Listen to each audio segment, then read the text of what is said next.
Salam dostlar, değerli izleyiciler. Ben Sadiq Şamilov, fizika müəllimi. Burası Fizika vadisidir. Yine lövhə önündəyik. Bir maraqlı sual var.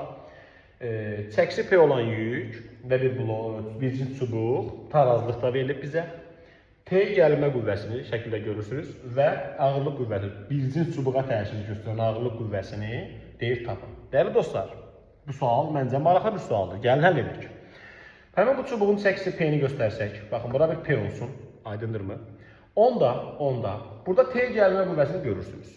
Onda ipin bu tərəfinə də bir T bölünsün 2, həm də ipin digər tərəfinə tarazlıq şərtinə görə T bölünsün 2 düşərmi? Bəli. Sol tərəf üçün baxası olsaq, T bölünsün 2 yuxarı görürsünüz. Aşağı doğru nə var? Yükün çəkisi. Onda bu bir P-yə bərabər olarmı? Onda buradan T gəlmə qüvvəsi 2P oldu mu? Əla. İndi gəlin sağ tərəfə baxaq. Momentlər qaydasını tətbiq edək. Baxın, bura görə momentlər qaydasını yazacağıq. Ağırlıq qüvvəsinin qolu 1, 2. 2 bölgüdür. Həmin bu ipdən T bölünsün 2 qüvvəsinin qolu isə 1, 2, 3, 4 bölgüdür. Fikir verirsinizsə, artıq momentlər qanunu tətbiq edə bilərik. Momentlər qanunu nə deyir?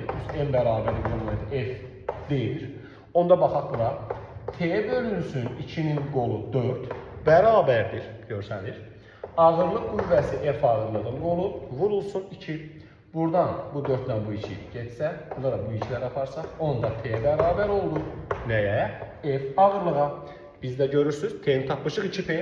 Onda belə çıxır ki, ağırlıq qüvvəsi də elə 2P'yə bərabər oldu. Və salam, gördünüz, F ağırlıq 2P'yə bərabər oldu, T 2P'yə bərabər oldu. Beləcə bir maraqlı sualı daha sizlərlə paylaşdım. Sağ olun.